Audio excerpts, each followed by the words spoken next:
Good morning, and welcome to the First Existentialist Congregation of Atlanta.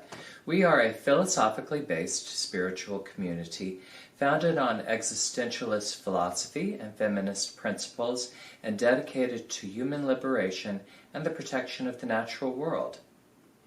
My name is Patton White, and I will be facilitating this morning's celebration of life.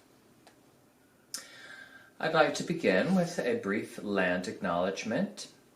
The First Existentialist Congregation of Atlanta acknowledges that its sanctuary and the homes of most of its members stand on land taken from indigenous Muskogee or Creek people. In the 19th century, the United States of America forcibly seized Muskogee and Aniunwia or Cherokee lands for the plantation economy of Georgia and other profitable ventures that continue to benefit many Caucasian Georgians today through generational wealth. Our opening words for today are a nod to what happened yesterday, and yesterday was Juneteenth. On the morning of Monday, June 19th, 1865, Union Major General Gordon Granger arrived on the island of Galveston, Texas, to take command of the more than 2,000 federal troops recently landed in the Department of Texas to enforce the emancipation of its slaves and oversee a peaceful transition of power, additionally nullifying all laws passed within Texas during the war by Confederate lawmakers. The Texas Historical Commission and Galveston Historical Foundation report that Granger's men marched throughout Galveston reading General Order No. 3, first at Union Army Headquarters at the Osterman Building, formerly at the intersection of Strand Street and 22nd Street, since demolished, in the Strand Historic District. Next, they marched to the 1861 Customs House and Courthouse before finally marching to the Negro Church on Broadway, since renamed Reedy Chapel AME Church. The order informed all Texans that, in accordance with a proclamation from the Executive of the United States, all slaves were free. This is the quote itself. The people of Texas are informed that, in accordance with a proclamation from the Executive of the United States, all slaves are free. This involves an absolute equality of personal rights and rights of property between former masters and slaves, and the connection heretofore existing between them becomes that between employer and hired labor. The freedmen are advised to remain quietly at their present homes and work for wages. They are informed that they will not be allowed to collect at military posts and that they will not be supported in idleness either there or elsewhere. And this week we have heard the passing in the Senate of making Juneteenth an official national holiday. So, that is exciting news indeed. This morning we have two beautiful musicians sharing their work with us. We will be hearing Walk in the Light, played on the piano by Bill Shelton and sung by Mary Howard. And so I invite you now at this time to rise in body or spirit as you are willing and able to sing and join in singing or listening to Walk in the Light. We've had some nice songs about the light and lighthouse. Well, I have the song that I would like to sing today is Walk in the Light. The Quaker song about George Fox, and we'll just do it.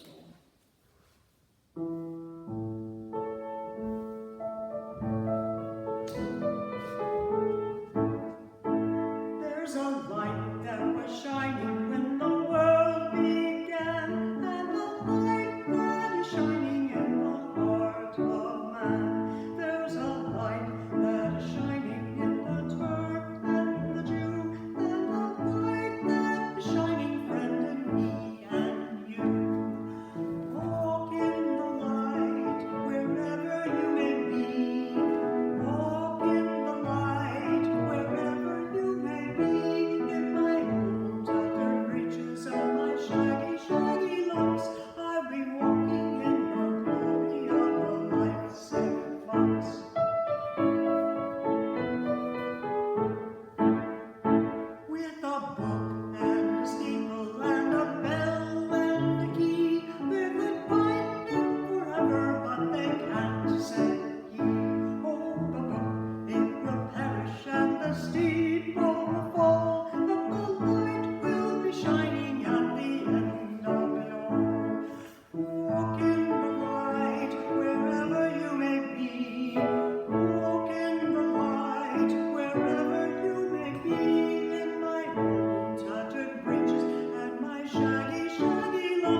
Thank you so much, Bill and Mary, for that wonderful rendition of that song. It's been a while since we've heard it. Our speaker today, Reverend Kimble Sorrells, is an ordained minister in the United Church of Christ with a ministry in contemplative practices focused on equipping us with the peace and resolve to be justice makers in the world. They are also a registered yoga teacher and draw on this and other spiritual traditions to inform their ministry. As a bi-vocational minister, Kimball also works with Lifeline Animal Project as the community programs manager, guiding caseworkers as they assist pet owners in times of challenge. Kimball has experience in a variety of ministry settings. They have worked in LGBTQ advocacy for many years, including as staff for Reconciling Ministries Network and the Atlanta Pride Committee. They currently serve on the mayor's LGBTQ advisory board and work primarily in advocacy with the transgender community. Please join me in welcoming Kimble Sorrells. Good morning, friends. It is good to be back with you all virtually to share a few reflections with you on Father's Day as a somewhat of a new-ish parent, but glad to be with you all this morning. I remember the first time that someone called me father. Spoiler alert, it was not when we were having a baby. I was actually a seminarian at the time and serving as a chaplain at St. Joseph's Catholic Hospital. I had not actually transitioned yet and was fairly androgynous at the time. I walked into the room and just happened to be wearing all black. Not even a clerical collar, mind you, just black. "Hello, Father," the patient said to me, and I was a bit shocked and taken aback. I'm not Catholic. I'm just here as a chaplain," I stammered. It felt a bit awkward and uncomfortable, but at the same time, it felt sort of nice. Like maybe this person saw something in me that I hadn't fully grown into myself. In a way, my relationship with Father's Day as an observant has been much like this initial encounter in the hospital. A bit awkward, a bit of a fit, and also a bit of a misfit. Father's Day is complicated for many people. As a holiday that celebrates fatherhood and that perpetual or parental relationship of fathers, it can bring up many of the complexities of the human condition. This day is one that is celebratory for some, painful for some, and for many people, a bit of a mix of both. Some come to this day carrying difficult or problematic relationships with their fathers. Some come to this day having never known their fathers or been abandoned by them. Some come to this day deeply wanting to be fathers but are unable to do so for any number of reasons. Some have lost their fathers, and some are fathers who have lost their children. Many of these same complexities, of course, could be said about Mother's Day, and I would, of course, be overlooking another major complexity altogether if I didn't name the fact that there is Mother's Day, there's Father's Day, but there's no non-binary Parents' Day. It's very binary and very much, a little bit gendered. So personally, as a trans person, I have found my way into my own relationship with these days. I am a non-binary person, and also I am mostly masculine presenting. I am not the birthing parent in our relationship. So for us, in our relationship, we celebrate my parenthood on Father's Day. In some ways, it was a bit of the default other holiday because Shelby is very much the mom. And for us, this works. Other friends of mine celebrate, one parent Saturday of Mother's Day weekend, the other on Sunday of Mother's Day weekend. I'm sure it's of no surprise to this congregation that there are many modern ways of being family that don't always quite fit neatly into Hallmark holidays. Yet for all of these sticking points, there are many things about Father's Day that are lovely. Isn't it lovely that in a world that seems to increasingly elevate toxic masculinity and abusive masculinity, that we take a day to celebrate a masculinity that nurtures, that gives, that loves? Isn't it lovely to see kids playing with their fathers or being loved well by their fathers? Isn't it lovely when people come to find father figures in their lives? People who offer guidance, support, and wisdom along life's journey. I believe this is the case, and for this reason, it is worth continuing to celebrate for those of us who do find any sense of connection with these aspects of the day. I wonder if Father's Day is, for many of us, a bit of an awkward mix of emotions. So when I say that my relationship to the day is fairly like that encounter I had at the hospital room as a chaplain, I really do mean it. For me, I was lucky that I didn't have a bad relationship with my father. Even growing up queer and then trans, it was, weird and unsure. I wasn't really sure if he supported me until later when I did come out, but ultimately realized that he did in fact support me. Moreover, I've been really lucky that I've had a number of father figures in my life that were chosen family. I have had spiritual mentors who I look to with the same trust as one would look to as a father. Knowing that I could always go to them for wisdom or some guidance when I messed things up a little bit. But mostly knowing that I had their unconditional love and support. I have had queer elders who have been father figures to me as well. So for me personally, I don't so much know the pain that comes with this day, but rather can see and celebrate the various ways that fathering relationships can manifest. And of course then I go and I think about my own journey. My own journey to parenthood has also been a bit of a growing process. In the same way that very early hospital patient saw something in me before I saw it myself, as a spiritual leader, and a masculine one at that, I have also had to learn to grow into the identity of parenthood. In seminary, they told us that we would have to grow into the role of pastor. And they were right. But also, I've had to grow into the role of Baba.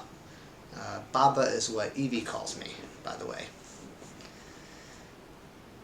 That patient saw something forming in me that I wasn't really yet ready to claim for myself as a pastor. Years later, I would return to the hospital and again have someone place a name on me that felt a bit big and a bit clunky. Dad. I remember when Evie was born, right from the start, the nurses just called us Mom, Dad. And it's not because they didn't know our names. They did. In a way, I think they were nudging us into identities that were so new, so fresh, and maybe a bit overwhelming. Dad? I'm thinking to myself, are you serious? I'm supposed to be responsible for this tiny person? I just had to take the microwave dinner box out of the trash to reread the instructions on how to correctly microwave the dinner. How am I supposed to care for this tiny, tiny person? Well, perhaps those nurses saw something in me, or in us, that we were still growing into ourselves. Here we are, just shy of 2 years later, and I think maybe I'm starting to grow into those big shoes. You see, when I was young, I didn't think of myself as a parent someday. I think mostly because of gender expectations, I didn't see myself as a mom. These days, as a trans parent, I'm growing into that role of caretaker that isn't bound by those traditional gender roles. Our journey towards becoming parents was one with many questions of biology, as Shelby has shared with you. But at the end of the day, it was a journey to bring into the world a new life and guiding that life forward. Being a parent has meant that I share life with a whole new little person, and in some ways experience it anew again. I think that is one of my favorite things, actually, is to discover the world anew for a second time. After all, I know what turtles are, and yet I get to discover them again as if for the first time when Evie does. I wonder at words and at new developmental stages. I get cuddles. I see what it means to be truly in the moment. Being a parent has also meant that I am learning and growing more and more as an individual every day. I think most parents would tell you it teaches you patience and it teaches you to give yourself to others. Like when you just want to sleep, but a little one needs you. For me, it has also shown me some deeper lessons and some harder ones as well. For example, much to my dismay, I am learning that I cannot actually control everything. I like my plans. I like everything to be in order. As it turns out, toddlers have a tendency to wreck all of your plans. I like things safe and neat and secure, and yet I am having to learn to trust the uncertainties of the world. A friend of mine once told me, having a child is like having your heart walk around outside your body. You can't really fully protect it. Needless to say, me, the control freak, is learning daily to lean into this trust and uncertainty of allowing the person that I love the most to walk around outside of my control. And more so, even more than learning to trust, being a parent has shown me really where life's priorities are. We were lucky that we had Evie a bit before COVID hit, although not too long before or so. But as such, much of her life has been during this time of a pandemic. So much of the last year and a half has really shown me what truly matters in life are really the people that we love and finding ways to connect with them. So as much as I have been looking forward to getting vaccinated so that I can see friends, more than anything I've wanted to do so that Evie could safely see her grandparents and extended family. So being a parent in a pandemic has really made it clear to me what matters in life is really the ones that we love. So today, as I come to this Father's Day, I maybe am finding the shoes to fit a bit better than they did some years ago.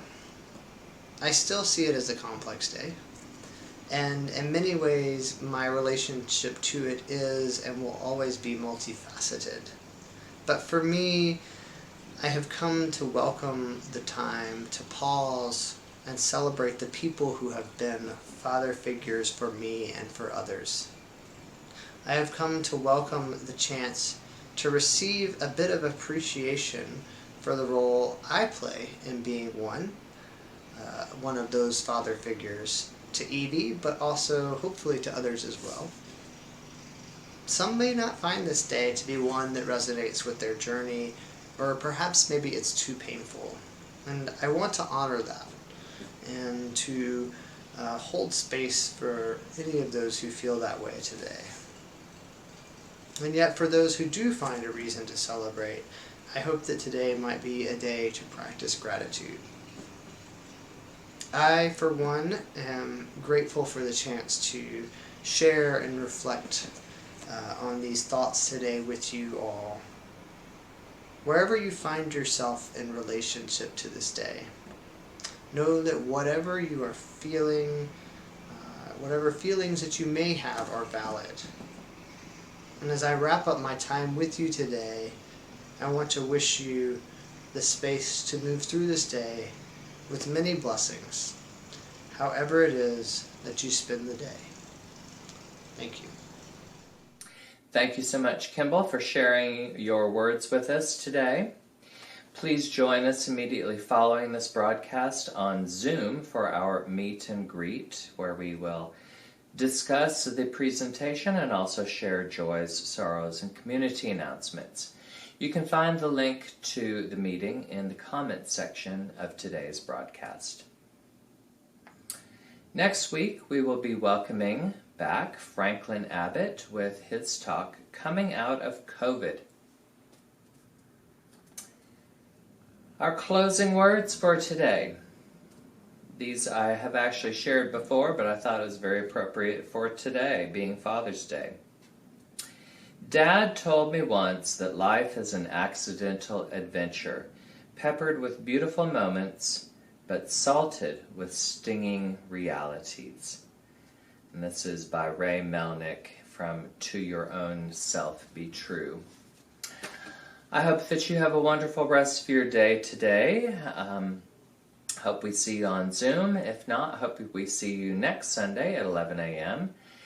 And have a great week. Bye-bye.